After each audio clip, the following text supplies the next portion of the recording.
Welcome to the first installment of the Vandenberg Coalition series, Countering Chinese Communist Party Influence Around the World. Despite the fact that a majority of Americans view China as the United States' greatest strategic adversary, what to do about the rise of the CCP's influence across the globe remains a point of significant debate among experts, policymakers, and politicians. To date, much of the focus is centered on how to best handle the threat, specifically whether we should redirect our resources toward the Indo-Pacific in an attempt to contain the CCP, or whether doing so will create significant gaps that China will then exploit, further jeopardizing our interests. This series dives into this question with leading experts in 8 different regions, ranging from outer space and the economy to Africa, Latin America, the Middle East, Europe, the Indo-Pacific, and South Asia. In each installment, we will speak about China's growing influence in the region, how it measures against American interests, how to define our relationship with the region in light of competing priorities, and what America can and should be doing to better protect and advance our national interests. For this opening episode, we'll focus on China's role in its own region. What are China's ambitions both regionally and globally? How does what is happening in the Indo-Pacific affect us here in the United States, and what can we do to curtail China's growth? To discuss this, we are proud to have Matt Pottinger, a distinguished visiting fellow at the Hoover Institution and member of the Vandenberg Coalition's Governance Board, as well as former Deputy National Security Advisor, David Feith, former U.S. Deputy Assistant Secretary of State for East Asian and Pacific Affairs, and Richard Fontaine, Chief Executive Officer of the Center for New American Security and former Foreign Policy Advisor to Senator John McCain. First of all, thank you all for being here today. Thanks for having us. So I want to start talking a little bit about China's goals. So Matt and David, you wrote a piece in Foreign Affairs in November of 2022, where you noted that Xi Jinping's explicit objective is to replace the modern state system with a new order featuring Beijing at its pinnacle. In the article, you pointed to statements and language used directly by Xi that highlight his true aims. So I'd like to start, can you share some of those nuances with us? What is it that Xi is saying, maybe in Mandarin, that we're not hearing here in English in the United States? And maybe we'll start with you, Matt. Thanks, Carrie. Thanks for your leadership of the Vandenberg Coalition. It's great to be with you. It's great to see David and Richard. Richard, I was just reading a very good piece that you wrote about Senator John McCain's legacy, which we miss him, and thanks for your leadership at CNAS as well. So, Carrie, I think as we have, David and I referenced the piece that we wrote for Foreign Affairs last year, as we've looked carefully, along with our co-author, Matthew Johnson, who is at the Hoover Institution. As we've looked at the speeches that Xi Jinping has delivered and the guidance that he's delivered to the party when he is speaking internally in his own language to fellow party members, as opposed to an external audience, for example, at Davos, we find that he reveals quite a lot about his worldview. He reveals a lot about his ambitions. And if you go back to his earliest speeches as leader, when he came on to the scene, or already 11 years ago now, when he first was elevated in late 2012, he gave speeches that demonstrated that his foremost obsession is avoiding the same fate as the Soviet Union, but not by reforming, not by becoming more liberal, but by becoming more Leninist and even more Stalinist. He even spoke in that first speech that excerpts of which were leaked. He said to deny the record of Lenin and Stalin is to engage in historical nihilism, and it clouds and obscures and distracts our thoughts as committed Marxist Leninists. He gave another speech soon after that David and I like to refer to as Xi Jinping's inaugural address, but it was not a public speech. It was a speech that he delivered to the Central Committee of the Communist Party, and that speech was kept secret for 6 years. In it, he talked about how party members have made the mistake of losing faith in Marxism, Leninism. And he said that Marx and Engels were right, capitalist society is the one that's beset by contradictions. Capitalism is the system that will inevitably perish from the earth, and socialism is practiced by the totalitarian dictatorship, and the Chinese Communist Party would eventually be the global model. So again, this is Xi Jinping in his own words. If you read things like Xi Jinping thought, which is now the state ideology, he advances the notion of really Chinese political supremacy. He even attacks the centuries-old concept of a world that's composed of sovereign nation states. He talks about how in his ideology, Xi Jinping thought that, quote, all mankind needs a new order that surpasses and supplants the balance of power. The new world order is under construction that will surpass and supplant the Westphalian system. So, the treaties of Westphalia from the early 1600s are what established the idea of the modern nation state enjoying basic rights and courtesies that states would extend to one another. He's talked about the idea that that the West's ideology is fundamentally incompatible with China's socialist system, and that Xi Jinping said, quote, this determines that our struggle and contest with Western countries is irreconcilable, so it will inevitably be long, complicated, and sometimes even very sharp. And I think by very sharp, he's referring to war. And he's given several speeches this year about the need for China to prepare for war. And indeed, he's ordered his military to begin doing exactly that. David, what would a system with Beijing at the center really mean for Americans, right? We often hear about the sort of rules-based liberal international order, but we often aren't talking about what the implications of the destruction of that order would mean for us here in America. So how do you view that challenge? Well, again, Xi's words are a useful and a bracing guide, and so are the actions that he takes domestically and then toward his neighbors and toward the world internationally. When Xi Jinping speaks most authoritatively to his internal party leadership at major moments like effectively his inauguration, as Matt mentioned, or in other major moments like the 6th plenum in November of 2021, when the Chinese Communist Party gathered just for the third time in a century to reissue their updated verdict on history, he speaks in terms that are fundamentally hostile and antagonistic to the democratic world and to the United States. And he betrays not only some of what Matt mentioned in terms of the intense martial commitment, the desire to prepare his Communist Party leadership and his country for war and for the privations of war. In that November 2021 speech, for example, he spoke of models of modern Chinese political leadership that were very few. One was Deng Xiaoping in 1989, being willing to perpetrate the Tiananmen massacre and then withstand what Xi Jinping called the so-called sanctions of the West. And the other model was Mao around the Korean War. And Xi Jinping specifically quoted Mao's willingness to embrace preemptive war, to throw one punch in order to avoid 100, and also Mao's willingness to, as Xi quoted him, to be willing to ruin the country internally in order to build it anew. So an intense dedication to ideological and political goals, to a willingness to wage war and a willingness to suffer domestically in order to pursue these political and ideological goals.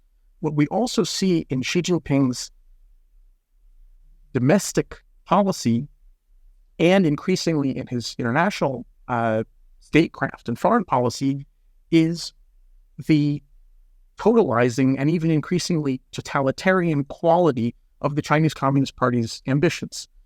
This is not a live and let live approach. It's an approach that has been from its first days fundamentally existential in its own sense of its competition with the democratic capitalist world or with the rules-based order or with whichever kind of labels and euphemisms we might want to use. It's not a vision that welcomes, competing interests or coexistence. It can be patient in its strategy. Xi Jinping talks about needing to approach the rest of the world with both cooperation and struggle. So it's not an approach that takes a constant and simple approach of, say, struggle, what they call struggle, and subversion toward foreign countries and foreign companies. Occasionally there is a spirit and a need for the Chinese Communist Party to undertake cooperation. And we've seen that in their very successful exploitation of trade and technology links with the United States and with others across the democratic capitalist world. But the vision ultimately is of capitalism's demise. It's of the victory of the socialist world led by Beijing, and it would then apply the sort of desire to totally control, to set the terms of politics, set the terms of trade, to set the terms of discourse, not only in China and not only in Asia, but around the world. And we've seen that in certain just sort of micro illustrations when the Chinese Communist Party asserts itself against targets in Hollywood, or the NBA, when a general manager of a basketball team, tweets in favor of Hong Kong democracy protesters. The desire ultimately is to be able to set terms that would be favorable to Beijing, intensely unfavorable to democracies, to those who would disagree with Beijing on any strategic matter, including trade and how we govern ourselves and how we speak out, let alone to those who would seek to criticize Beijing or to hold or practice, say, minority faiths in the way that Xi Jinping has been increasingly repressive of those at home who would, in his view, challenge in any way the monopoly on power of the Chinese Communist Party. And so the vision of a Chinese-centered world is, unfortunately, a very dark one that Beijing has made already more progress in beginning to assert than any of us who appreciate liberal democratic freedoms would wish. Richard, one of the good things about this dialogue that's happening about China is that most of the presidential candidates, from current President Biden to the Republican candidates, Nikki Haley, Vivek Ramaswamy, Donald Trump, they've all spoken about China, and in some respects quite frequently. So what do you see as the sort of candidate field getting right about China, and what are maybe some of the things that you think that they're getting wrong? I think generally speaking, there's been a wake-up call that happened probably for most people in Washington and the political class during the Trump administration, although there were plenty of people way out ahead of this, where China went from being seen as a potentially liberal or at least moderate international power in the future based on deep engagement in trade and the flow of information and everything to an inevitable and indefinite competitor. And you find very, very few people today, presidential candidates or otherwise, trying to articulate what was, even a few years ago, more or less some conventional wisdom when it came to China. And I think Xi Jinping has a lot to do with that. I think the Trump administration's recasting of that has something to do with it and so forth. And so I think the diagnosis of the challenge that China poses is generally right. And I mean, to what David said about, why should the average American care? I mean, they don't go to bed at night thinking about the liberal international order. But, you think about some of the basic components of American national life, freedom of speech. Well, it doesn't exist even in other countries. If freedom of speech means that you're entitled to criticize the government of China or the Chinese Communist Party or their treatment of even their own people. American citizens who happen to be of Chinese origin have been subject to attempts at intimidation at the least and more coercive things at the most. If we have technical standards and technologies that sort of eviscerate our own ability to have the right to privacy in favor of the Chinese Communist Party being able to track what it is we're doing, who we're talking to, and all this other kind of thing. I mean, these sort of things are more than blips, but they're not the totality of what might be possible if China was in a more dominant position. But those are the kind of things you want to resist, because that is the kind of thing that's at the core of American democratic life. And then, of course, the core of American international life is also choosing your own alliances, being able to stand up for the countries that you think are worth standing up for, and so forth. And that, too, as opposed to China. So I think, generally speaking, most of the presidential candidates are not too far apart. And I don't think President Biden probably is too far apart from where they would be on the diagnosis. I think the prescriptions tend to vary quite a bit. And I think, even kind of the most maximalist prescriptions tend to be lacking. So, for example, I think the idea that we've gotten competition and we had to sort of have to have that framework in our head, I think that's sort of gotten through. The idea that we have to have, a robust defense budget and probably more defense spending, that has gotten through. When it actually materializes is when it gets tough. But I think conceptually people generally agree with that. But then you say, well, what about our economic agenda? Well, we have a pretty decent approach toward a defensive economic agenda now, protect our semiconductors, protect, intellectual property, export controls. We have basically no offensive economic agenda. We're not trying to expand trade with non-Chinese countries anywhere. I mean, if anything, we're going backwards with, trying to become more protectionist. Where is our strategic immigration policy that would say, hey, look, in order to compete effectively with China, a lot of that's going to be economic and technology. That means we've got to get the best people from around the world in the United States contributing to an innovative economy. And if that means raising the H-1B cap so that we can have more people do it here as opposed to going somewhere else or going back to China or something, that's a third rail right now. So when it comes to the prescriptions for what to do about it, I think we're kind of only halfway there. Yeah, and you mentioned semiconductors, and Matt, I'm curious, a lot of government leaders and policymakers have really focused on this idea of semiconductors being a critical piece of why we have interest in defending Taiwan. What do you think, when we talk about defending Taiwan, what are the reasons that you give as to why that's important? Is it really just because they produce the majority of our supply of semiconductors? What are the other sort of economic and security reasons that Taiwan is so important to the United States?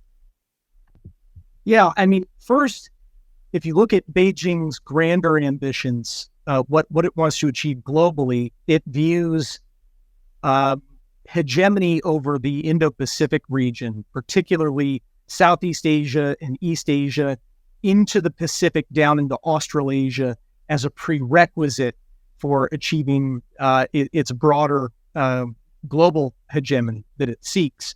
It's fairly clear from Xi Jinping thought that they wouldn't call it global hegemony, but it's very clear that that's what they're describing. It's a Sino-centric hierarchy over nation states, and then the obliteration of nation states, and just so the prerequisite for dominating the Indo-Pacific, for dominating the world, is dominating the Indo-Pacific. The prerequisite for dominating the Indo-Pacific is dominating Taiwan, and so Beijing rightly views Taiwan both geographically as well as technologically as this sort of linchpin.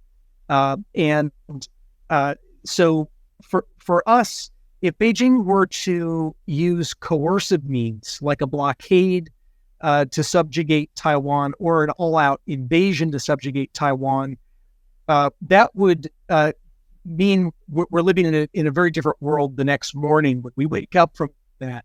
First, Beijing will have destroyed what's called the first island chain. That is the entire defensive concept for Japan, for the Philippines, and on down to Pacific Island nations in Australia and New Zealand, depend on the ability to threaten Chinese military movements into the Pacific. If Taiwan is subjugated through force, it means that Beijing is, in essence, broken through that chain, is able to, in their own words, fly and and sail in ways that could threaten a blockade over Japan and also threaten to cut off Australia and Southeast Asian countries from their ally, the United States. It also would send a real shockwave to the idea of America's ability to credibly protect our treaty allies. Our treaty allies protect us as much as we protect them. If they have lost faith that we have the means or will to protect Japan, South Korea, the Philippines, Australia, even Thailand, which is a treaty ally of the United States, it's really the beginning of the end of American power in the most populous and part of the world. And then, of course, there are those things that you're talking about, Carrie, having to do with semiconductor manufacturing. Most of the world's advanced semiconductors are made in Taiwan. If that were disrupted through war, and if there's a war, believe me, it will be disrupted. Even a blockade would severely disrupt that. That would have catastrophic knock-on effects for the U.S. economy in ways that everyone will feel. To Richard's point, people don't go to bed thinking about these issues, but they'll wake up to a nightmare if, in fact, Taiwan has been disrupted in a significant way. Forget about iPhones.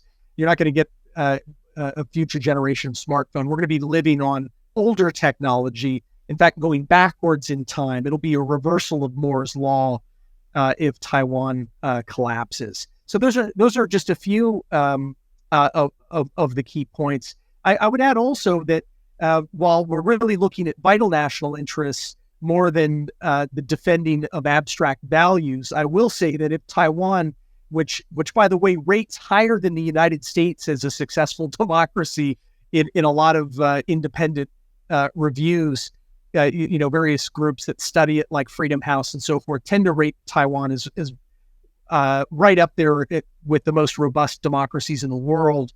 That will have a huge impact on the future trajectory of China. There's still, I think, hundreds of millions of Chinese people in China, as well as diaspora outside of China, that are hoping that China, after Xi Jinping, will turn towards a more liberal model. Taiwan is really the guide for them. Taiwan is an ethnic Chinese society that has managed to create a stable, highly prosperous, free speech, freedom of religion, liberal and free market democracy. So it is the guidepost. It is the search, that lighthouse for a future for a more stable and more prosperous and more really constructive China of the future. Is there anything that either of you want to add about Taiwan's defense in particular? Well, I'll note, I guess, a bit of a combination of some of what we've addressed in the last two questions, which is some of the ways that the Taiwan issue is and isn't emerging in our kind of unfolding presidential contest.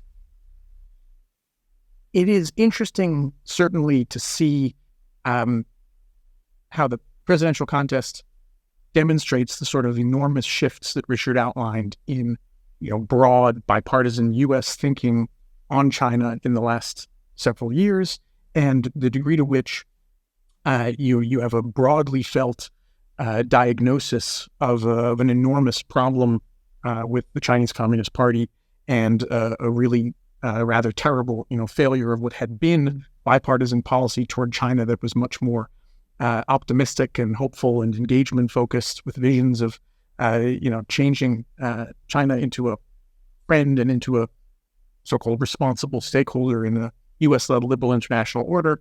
These former ambitions have been, shattered by the empirics of Beijing's own choices and conduct, and really buried to a fairly significant degree across American politics. And yet, I would certainly associate myself with Richard's observation that on prescription, given that diagnosis, there's still an enormous amount of uncertainty and disagreement and in a lot of ways, major issues that are not getting aired much in our politics, including in the early presidential election. I think on this, I might disagree just a bit with the illustration of the discussion of defense spending. Because actually, I think that, in the early innings here of the presidential election, we've had a lot of discussion on China. That discussion is almost uniformly hawkish and suspicious. And yet there's a lot more comfort from candidates speaking about issues other than hard power and the risk of Taiwan war.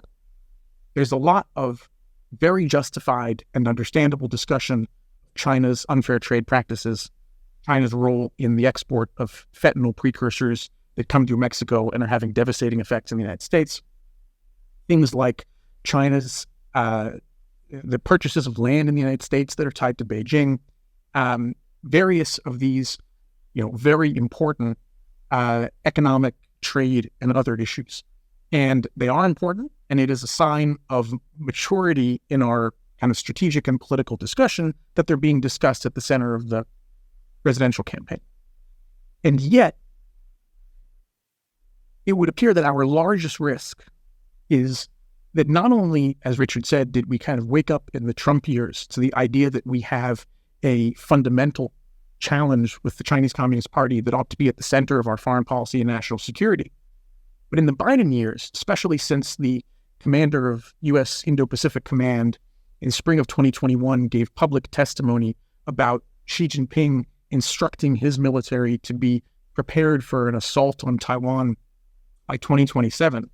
What that means is that in the Biden years, we have been shaken by the shock, frankly, that not only do we have a China problem, but that China problem might materialize in a war over Taiwan that we could lose very soon, by 2027 or sooner, or just in this decade generally.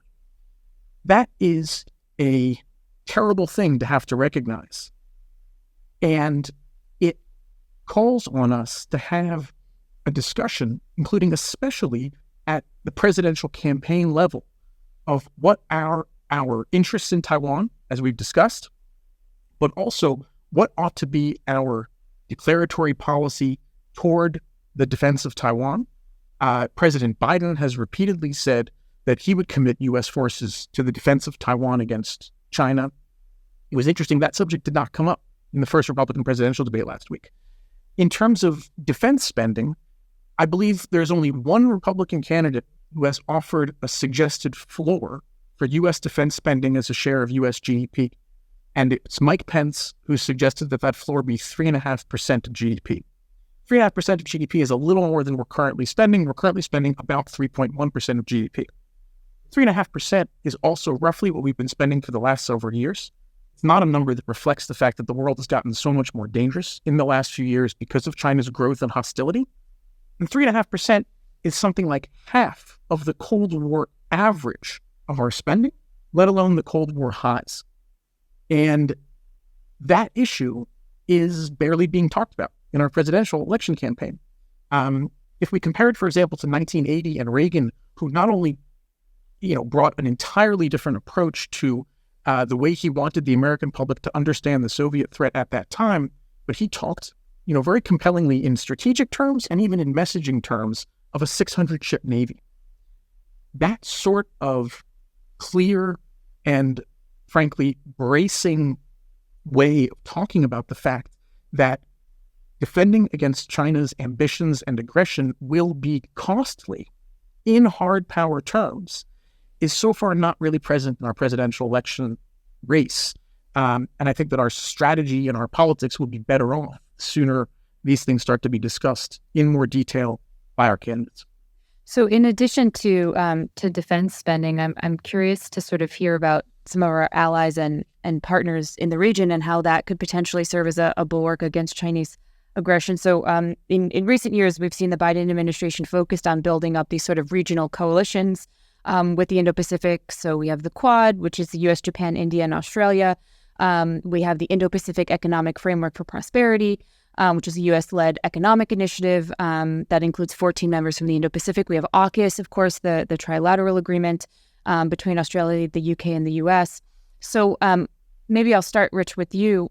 How do you view these sort of regional and multilateral coalitions as serving as a counterweight to sort of Chinese growth in the Indo-Pacific?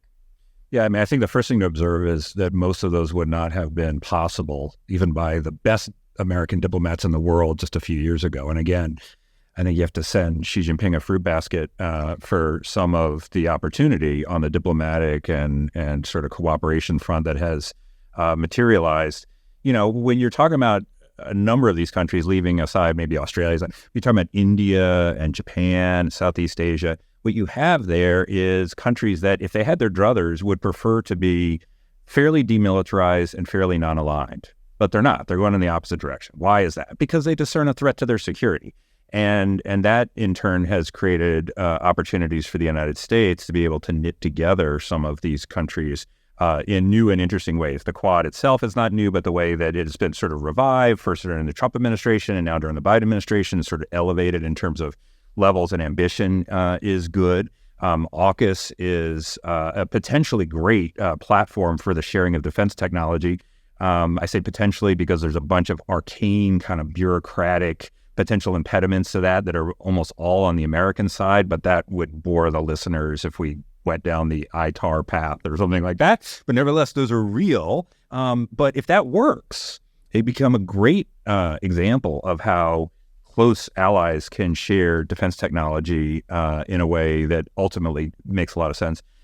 You look around other things. I mean, Japan doubling its defense budget over 5 years. I mean, if they meet that commitment, they'll have the third biggest defense budget in the world. It's been a long time since Japan had that kind of military capability. The Philippines, which, you know, even very recently under Duterte was kind of hot and cold, to put it mildly, about U.S.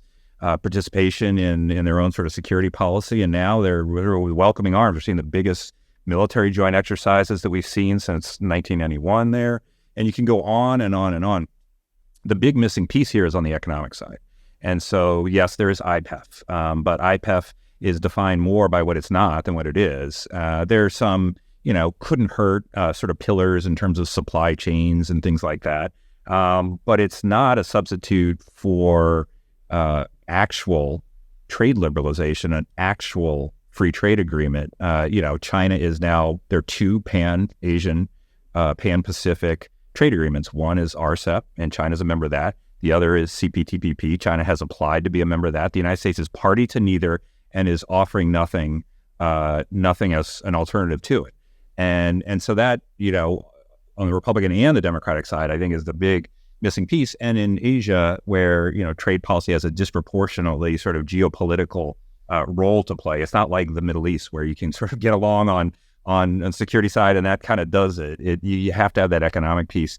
That's the part where, you know, hopefully IPEF can be, you know, a stepping stone to something much more ambitious here relatively soon. But it's our domestic politics that have been in the way of that. I want to ask a couple more questions about the sort of regional cooperation as well as military preparedness, because I think it's a very good point that looking at our capabilities vis-a-vis what China's growth has been in terms of military spending over the last few years has been a pretty remarkable shortfall for the United States.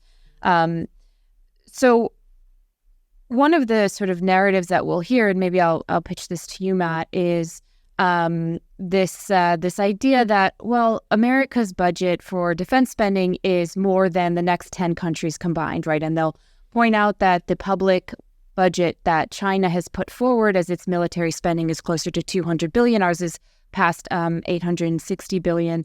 Of course, the intelligence community has assessed that the Chinese budget is a lot higher than that, probably closer to $700 billion. So how do you respond to those who may argue with what David mentioned about the need for us to increase our military spending, as well as those who might say the more we talk about military preparedness, the more we're pushing China to sort of lead us into the very war that we're trying to avoid? Yeah. So, Carrie, if China's real military budget is, as you mentioned, somewhere in the vicinity of $700 billion a year, that's not very far behind the United States. I mean, that's where we were at a handful of years ago. So we have never faced a peer competitor, in modern times that had an economy as big as China's relative to our own, or military spending as high as China's relative to our own. So to David's point, for us even to double our defense spending is really a modest thing to be doing in order to buy continued deterrence and to maintain peace through strength. I'll tell you, when U.S. defense spending is really high, it's when we're at war. We want to avoid a situation. I think the highest spending during the Cold War was probably the decade when we were at war in Vietnam, when we were looking at, twice what David is proposing here. So, in other words, 4 times almost what we're spending right now. I think it is cheap. It is a cheap investment to increase defense spending in order to deter a catastrophic conflict. Is money very, very well spent. It still pales in comparison to what we spend on entitlements in this country. And entitlements aren't going to be worth a whole lot if we don't have security and liberty at home. So, look, this idea that if you look at China's defense spending, it's been on this constant upswing, irrespective of what's going on in the world, irrespective of whether the United States is cutting our defense budget, like we did during the Obama administration when we went into this terrible policy of so-called sequestration, where we just sort of held steady. Whatever budgets were applied to various silos, even if it was parts of our defense spending that were not actually helpful to deterrence. Even at that time, China was rocketing upwards. Even when we were bringing China into the WTO and things looked really optimistic for the future of U.S.-China relations, China was skyrocketing. So this is not China reacting to us. This is about a long-term, very clear and well thought out strategy that has regarded the United States as the primary adversary of China, going all the way back to the allegedly good old days of Deng Xiaoping. So 1989, 1990, 1991, those were the years when China saw the collapse of the Soviet Union and came to deliberately regard the United States as their primary adversary, ideologically, militarily, geostrategically. Rush Doshi has written very compellingly about this in his book, The Long Game, where he was looking at Chinese primary sources, something that our press rarely does, something that alleged scholars at alleged think tanks aren't looking in great depth at these types of primary sources a lot of the time.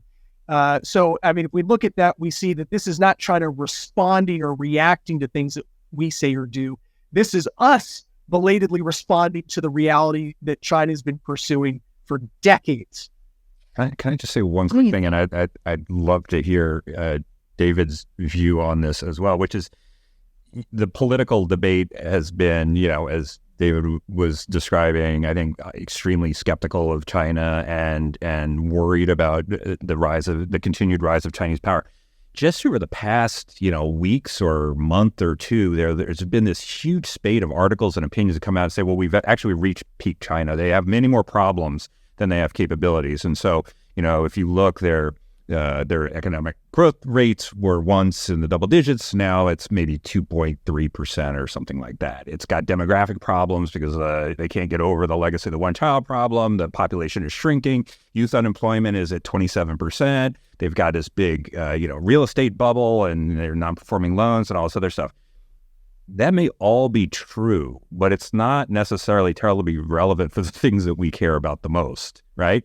And so, the flip side of this is a few people are trying to make the argument, well, we've reached peak China. Really, it's a declining China, and you can determine whether that's more or less dangerous than a rising China, which is sort of a philosophical debate almost, or where you can say, well, now Xi Jinping is going to go from, nationalist, security-minded Mao to economic-minded pragmatist Deng Xiaoping because of these constraints that he has. But look at the Western Pacific. The military balance continues to deteriorate away from the United States and its allies and toward China. Its military budget continues to go up. Its technology acquisition continues to increase.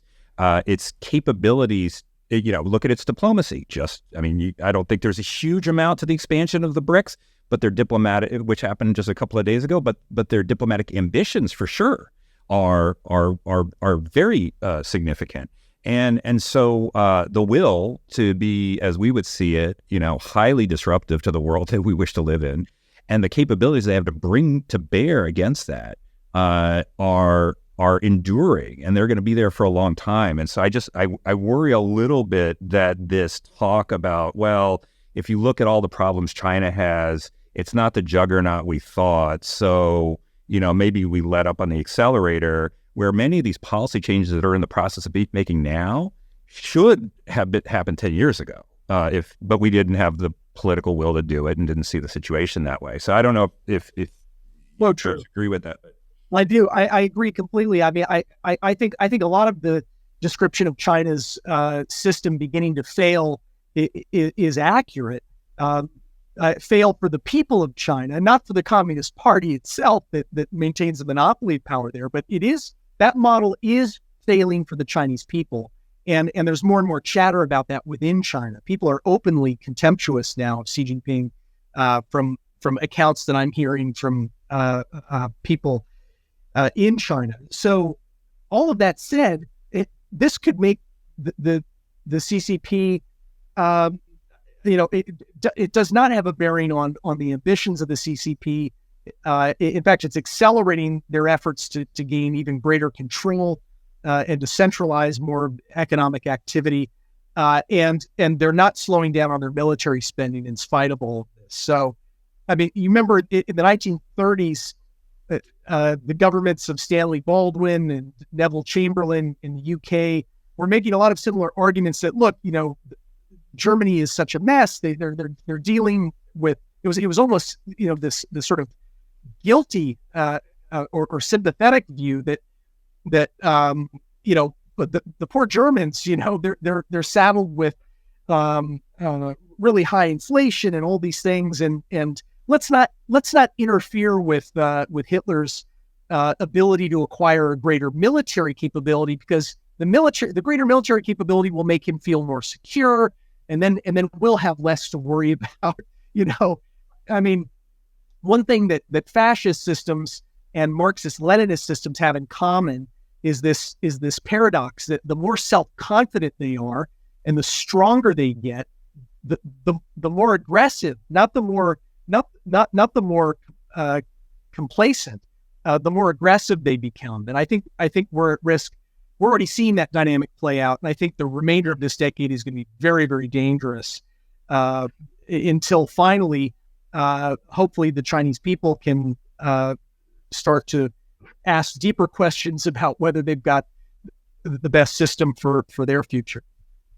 I would say, and I think what Richard and Matt just very compellingly kind of given voice to is that, we Americans have an unfortunate record of telling ourselves strategic lullabies with some real frequency.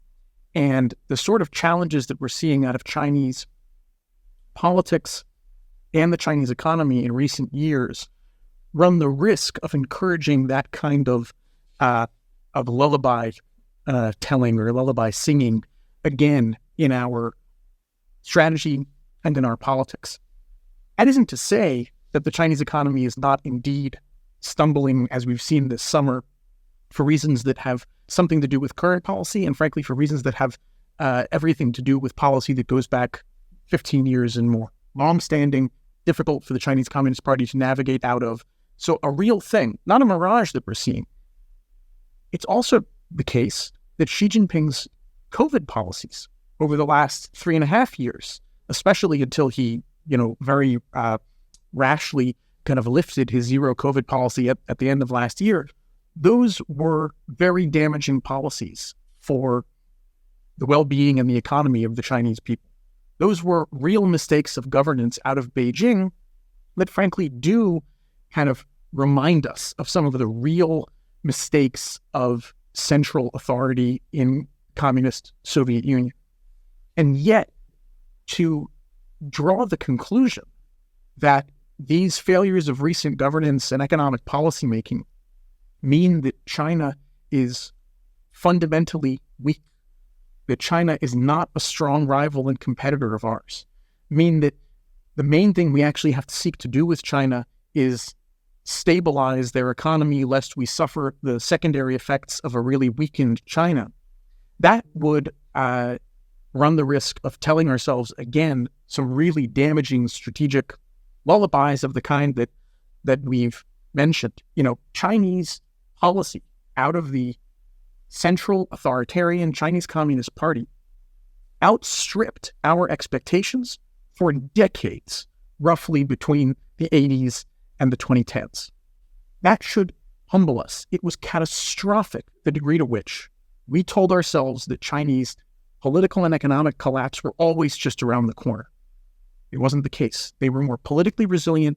They were more successful in their policymaking, harsh and brutal as it often is. They were more successful at climbing the technology ladder, at bringing innovation domestically despite not having property rights, at sending students abroad and winning them to come home to do innovation and entrepreneurship and value creation in China. All of these things were out of step with general American and Western assumptions. That ought to give us an enormous amount of pause and humble our more optimistic assessments of China's strategic direction, especially, frankly, when we see them stumbling, not because they might not be stumbling, but because there is real risk in over-interpreting these developments. Well, I think one of the things that makes me nervous is seeing how much China controls over things like critical mineral supply chains.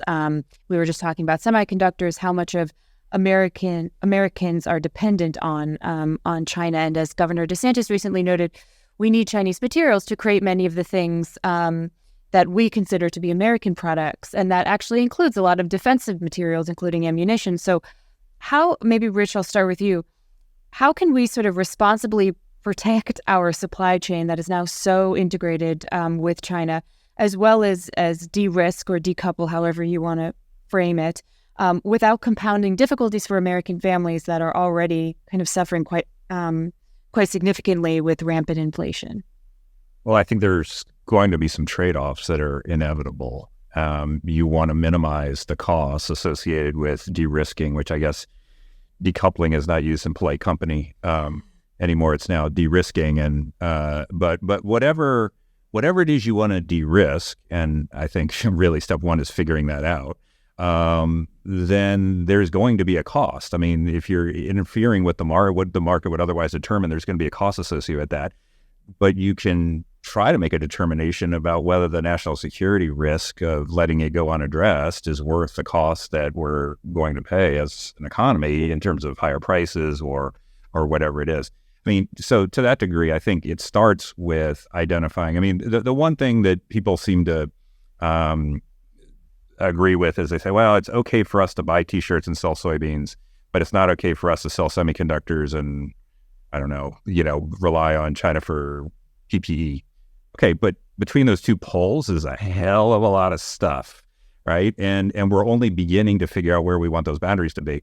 I think there's some things that are relatively intuitive. I mean, rare earths, but even there, which rare earths and all of that. PPE, semiconductors technology that would allow, for interference in privacy rights by the Chinese. You can sort of go down these things. I mean, the things that in a crisis we would not want to be dependent on China for is the starting point for figuring out where we would want to diversify away, not just to bring home to the United States and try to manufacture down the street, but rather to have produced or we rely on a non-China country. So that within that is a lot of space to be able to do things and also to try to minimize the cost associated with that approach. But I think to imagine that there will be no cost associated with that is just not reasonable. There will be some. The question is whether it's justified given the reduction in national security risk we could achieve. Something I've always been curious about, and maybe Matt, you can shed some light on this, is, When national security professionals discuss things like irregular warfare, they often talk about things like the weaponization of resources. And it strikes to me that China's control over things like our critical mineral supply chain, it certainly feels weaponized. And so my question is, from what you know about Xi Jinping and about China's growth in general, was this sort of intentional on their part, or is this kind of like a happy accident that they walked into and now control 90% of the critical minerals globally? Yeah, it's quite deliberate. If you look at strategies going back many years, but one of the more prominent ones in recent years was what was called Made in China 2025. It explicitly states that China's goal is to achieve market dominance over the key technologies of the 21st century. In some cases, they say quite specifically, that they want to have 80% of semiconductor manufacturing for legacy nodes, for example, by a date certain. So this is quite deliberate, and the purpose is not simply that they want to have a commercial advantage. It's about creating strategic leverage. And Xi Jinping has spoken about this. He gave a speech in late 2020 about this, which then was repackaged in the form of their 5-year plan that was officially published in early 2021. In it, he talks explicitly about wanting to create what he calls countermeasures, strategic countermeasures, through deepening the world's dependency on China for high-tech supply chains. So this so-called countermeasure is really another way of saying he wants to acquire offensive leverage, the ability to threaten or exert that leverage, just as they've done against Australia after they didn't like the fact that Australia was asking questions about where COVID originated.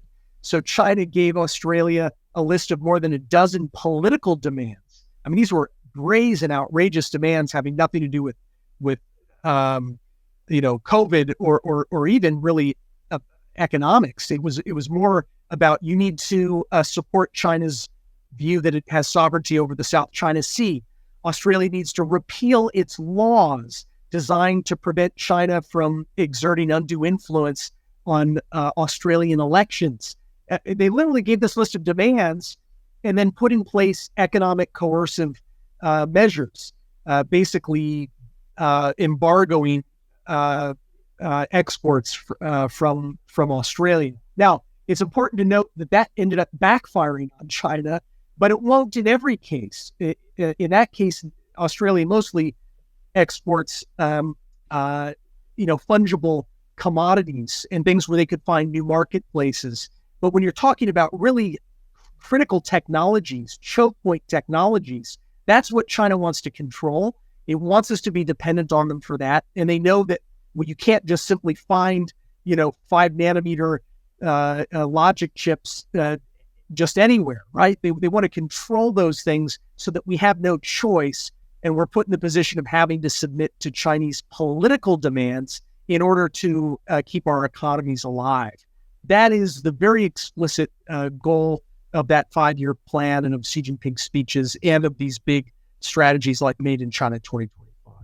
When you see in a lot of China's relationships with countries around the world, and we'll see this through this series as well, this idea of China really using its economic leverage, its security leverage with those nations in order to gain some kind of political foothold within those countries. So Rich, in a foreign affairs article you wrote earlier this year, you speak about what you call the myth of neutrality, suggesting that Blinken and other officials' claims that we're not asking countries to choose between the U.S. and China are not only falling on deaf ears, but it's actually not really a reflection of reality. So what do you propose the U.S. do when it comes to countries that feel caught in the middle of U.S.-China competition? Yeah, I wrote that after having traveled and I was in Southeast Asia right before I wrote that, but you can travel in Asia, Middle East, even some parts of Europe, and you will hear almost this call and response, that thing that's going on now where we don't want to be forced to choose between the United States and China. We want a mix of security and economic benefits from both of you. Don't force us into choices. And then the response from the administration, for quite understandable reasons, I guess, is don't worry, no one's going to force you to choose.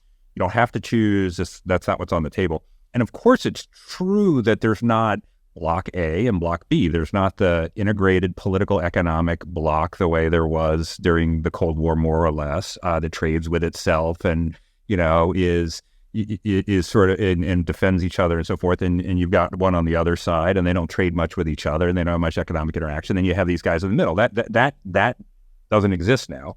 So we're not asking countries to give up their economic and diplomatic and military relationships and just join our bloc. So that is true. But it's also not a terribly interesting answer, because what is really at issue is not some choice to pick all in one, some strategic choice between the United States and China. It's every little choice that is going to happen on a regular basis now for a very long period of time. So you can look at, China wanted countries to buy Huawei to build out their 5G network. The United States wanted countries to not buy and not allow Huawei to use their 5G network. And both were prepared to use some forms of leverage, even with friendly countries, in order to try to obtain that policy outcome. China has a global basing strategy and would like to have some sort of facilities in multiple countries. The United States would like them not to have facilities in multiple countries. They have to choose. You can sort of go down the line. And so my view is that, okay, fine, yes, no overarching strategic choice, but instead of just over and over asserting that there's no choice to be had, let's make it as easy as possible for these countries to choose our position rather than the Chinese position. Well, how do you do that? Well, one, you have reasonable alternatives to what the Chinese have on offer. I mean, we saw this with 5G. Once there were some reasonable alternatives to Huawei and 5G, it started to get a little more traction. Another is to demonstrate that you're not asking countries to put a large swath of their economic relationship with China in peril in order to choose your side on certain policy matters. And the third, which may be the biggest, but in some ways is the hardest for us, given the uncertainty of our sort of situation, is demonstrate we're not going anywhere. Demonstrate that we're going to be reliable, that we're going to be present in Asia and in the Middle East and in Europe, that we're going to shoulder what we believe to be our sort of traditional responsibilities of global leadership, regional leadership, security, economic, and so forth, so that these countries don't doubt, well, if I pick the American side and there's a presidential election, oh God, what happens then? And then the Chinese come after me and I got nobody who's on my side. And so if you put all that together, that I think would be a more effective approach than the one that we largely have insisted is the case. So to conclude, this will be my last question, but it's a great pivot to that question, which is this idea of not going anywhere. So there is obviously a debate, I think particularly among Republicans, but it also exists among Democrats, that because of the severity of the threat that China poses, we really need to pivot our resources away from our traditional allies and partners, curb our commitments to other countries in order to adequately resource for a potential war with China. So maybe I'll ask each of you in turn, and we'll start with Matt and then go to Rich and then David. How do you respond to that argument? Does the U.S. need to curb its commitments, or are we better served in defeating and deterring China by actually being a credible ally to our partners? Yeah, look, I mean, the basic, Richard just made a number of great points. The concern of Southeast Asian countries, as well as Pacific Island countries and a lot of other countries in farther away regions, the fear is not that the United States is going to come colonize. The fear is that the United States is going to leave. With China, these countries are afraid that China is going to come on too strong. So there's an asymmetry in terms of this choice. It's not two suitors. It's really a question of whether the United States is still going to be there to help defend the concept of sovereignty and to prevent a Sino-centric new co-prosperity sphere, which Xi Jinping has called Asia for Asians. I mean, it's very reminiscent of Imperial Japan at the outset of World War II. He's using similar concepts here. So they're worried about a very different set of problems. They're not worried about China fading away. They're worried about China effectively colonizing them or subverting their liberties and sovereignty. So already we have the advantage, and so all we have to really do, is show that we are reliable when we make promises. The promises we make tend to be ones, certainly in recent years, that are good for the United States national interest or our own national interest. So they shouldn't be such difficult ones to make. I think we should be doing more in the way of bilateral agreements. If we're not able to get to TPP, either we work towards a multilateral agreement that gives us the ability to enforce on a bilateral basis. I think that would be the tiebreaker, by the way, that would eventually get the American people behind TPP again. If we were able to enforce that agreement, reserve the right to enforce and remedy, problems, non-compliance with that agreement by punishing individual countries rather than relying on some kind of a WTO-like, structure, which failed to, at the end of the day, to defend, law-abiding countries against a mercantilist, predatory country, China. Then I think that you could even look at TPP again. But in the meantime, certainly doing more bilateral trade and investment agreements until doing with every single member of the TPP. But lastly, we can't let China, if Australia or any of the other TPP members are foolish enough to think that they can bring China into negotiations to join the TPP and still hold out hope that the United States is going to join, then they're smoking something. We got to get real here. I've heard some rumors that some of the TPP members are entertaining the idea of letting China negotiate entry. You could forget about the United States ever entering TPP if China's in there. The whole point is that China is a low-quality, non-law-abiding, predatory, player. This is allegedly supposed to be a high-quality trade agreement that China wouldn't even be able to qualify to get into. So let's prove that that's the case, and then we might be able to bring the U.S. back in, or we need to start from scratch. So your question was, should the United States pivot to Asia if it really has the characteristics we described, and with the Chinese, the rise of Chinese power posing the challenge, particularly in military terms? Should we go with the argument that what are we doing in Europe and the Middle East if China's as important as we said, and we wish to deter war? First, somebody should write a book about the pivot to Asia, and with Bob Blackwell, I've subjected my colleagues to drafts of this thing.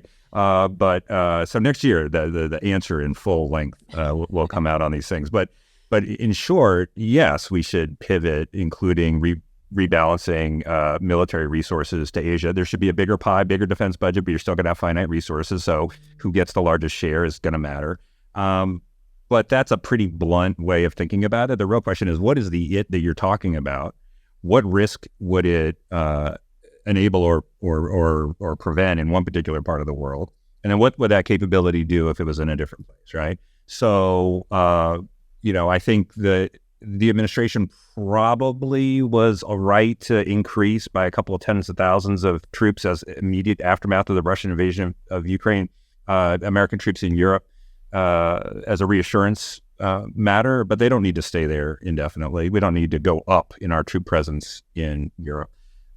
We have 5 air bases in the Middle East. I don't know, we need 5 air bases. We have troops in Kuwait still. So you can see areas, and then the question is, what kind of systems are you using, right? So, do you have your carrier ready to, somehow deter the Iranians in case they forgot that we have carriers and they'll change their behavior when we put one into the Gulf? Or do you use that, in the East? So I think, generally speaking, yes, we should pivot, our military resources. But that is very different than saying China is all that matters, and that we should somehow imagine that the Europeans and friendly folks in the Middle East are going to take on the responsibilities that we would abandon in those areas. Because we have seen now time and time again that does not happen, and it creates situations that actually draw even more from what we could deploy in the East than would otherwise be the case. So, the United States under President Obama withdrew the remaining troops from Iraq. It was a residual force. It was not terribly taxing in terms of the resource intensity. It was not the case that a friendly group of countries in the region got together and filled in the gap. No, ISIS took over. They took over Iraq and Syria. And then when they started sending refugees from the Syrian civil war into Europe and attacking Europe with terrorist attacks and so forth, the Europeans didn't get together and say, "Oh, well, we'll handle this one. We'll take it on." And it took a 5-year, extremely resource-intensive campaign to destroy the ISIS caliphate. Had we left a residual force in Iraq, at least arguably, we could have attained the same outcome at a far lower level of resources. And so, going to zero, imagining our allies are going to somehow step up and for the first time, just sort of deal with all of these issues on our own, or imagining that our only interests lie in the competition with China or in the Indo-Pacific as opposed to globally, I think would be a big mistake. So this all requires a level of subtlety in making these decisions that tends to go well beyond the broad kind of do more mantra of, we should just do more, anything done outside of Asia is bad, anything done inside Asia is good. David, last word. I would just, I'd add just a bit, which, perhaps, I at least, scored so far some of the discussion that we've had and not yet had in the Republican presidential primary debates. It's early days and a lot can change and improve ahead, of course. I'd say that, there are some corresponding points about the Biden administration and the way that it's choosing to set its policy and go about some of these strategic and resource trade-offs and complexities between, say, Europe and Ukraine and Asia and Taiwan, that are really important. The fact is that, the sort of cartoonishly oversimplified notion of trade-offs that we sometimes hear, is not compelling, and these are not absolutes. And yet, of course, we don't have infinite resources, and there are ways that we need to think about trade-offs and efficiencies. And how do we, for example, build on the very alarming recognition of weaknesses of our defense industrial base, for example, that Ukraine has exposed in ways that are sufficiently up to the task? We haven't yet seen that from the administration or from the Congress. How do we apply lessons about our shortcomings, our scarcity, our depleted ammunition stocks for the buildup that we need to defend ourselves in general, and in particular to contribute to Taiwan's defense, given everything that we've been discussing? How do we reckon with the fact that that the claims made in the spring of 2022 by the Biden administration and by our allies about the enormous strength and success of their economic sanctions against Russia have weakened so much in the last 18 months? Fact is, Biden administration and our European, mostly allies, did carry out impressive, quick, substantial, in many ways unprecedented sanctions against Moscow after the invasion. Now, we have to note, of course, the invasion itself was a failure of our attempt to deter it in the first place. That was a score against our economic pressure campaign. But there was a moment in the spring of 2022 when there was a real sense that the economic pressure campaign, although you wish you wouldn't have had to ever, marshal it after an invasion in the first place, was an impressive demonstration of American economic power and that of our allies working in concert. 18 months later, the claims are a lot weaker. The shadow that economic statecraft pressure ostensibly casts over Chinese thinking, whether China really thinks twice about whether to move on Taiwan, is a different picture today than it was 18 months ago. Is the Biden administration doing everything it needs to do in terms of its internal planning, not only about defense posture, important diplomatic openings in defense with our allies in the region, but also our economic, financial, and technology sanctions and coercion tools? Are we having the consultations with European allies, but especially with our Asian allies, about that, so that we don't face the kind of scarcity and backtracking and shortcomings in Asia with respect to China and Taiwan that, that Xi Jinping threatens. I think there are certain questions like that that really are acute. They're on the economic side and they're on the hard power side. And if Biden administration and the Congress and our allies working these things, obviously in many ways that would have to stay, private and out of public view, but in other ways that could be demonstrated publicly and can be used thereby for deterrence against Beijing, it would be valuable in absolute terms, and it would help quiet some of the understandable concerns about the trade-offs and the inability to meet our obligations both in Europe and in Asia and in the Middle East that Americans are increasingly.